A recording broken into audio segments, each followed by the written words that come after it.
I want the whole world to know that I'm a human being. At the end, I am not pen on paper. I'm not anonymous. I'm a human being created by God. Thanks. He then asks a question that I'm going to pose to you. Why aren't Palestinians the ones speaking for our cause? Why are we not there and able to speak? The Palestinian people, the people in Gaza. Why not me? Why not my neighbor? Why not my colleague? Our Palestinian colleagues are not here today because the systems we currently exist in don't recognize the value of Palestinian life. I'm going to end by some reflections from myself and my colleagues who recently came back from Gaza. I'm speaking to you today both as a member of civil society and as a healthcare worker who has witnessed firsthand the death and destruction inflicted upon the Palestinian people. We spent the last 14 months watching as the most live-streamed and documented genocide in history has been met with silence, widespread propaganda campaigns justifying the unjustifiable, silencing and discrediting those who have attempted to expose it.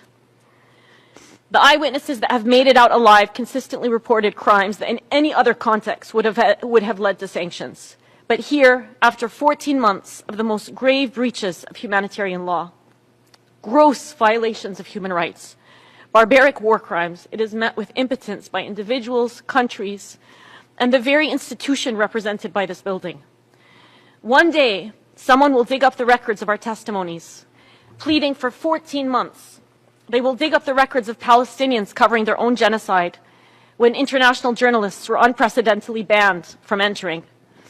Palestinian children setting up press conferences to tell the world that their lives mattered. We will have to reckon with that history. The precedent that's been set in Gaza, as some of my colleagues here have mentioned earlier, it's going to spread everywhere throughout the world. It signals the demise of rule of law. We've already seen it spread to Lebanon. And as one volunteer surgeon said, when I was in Gaza, I felt like it was a prelude to the end of humanity.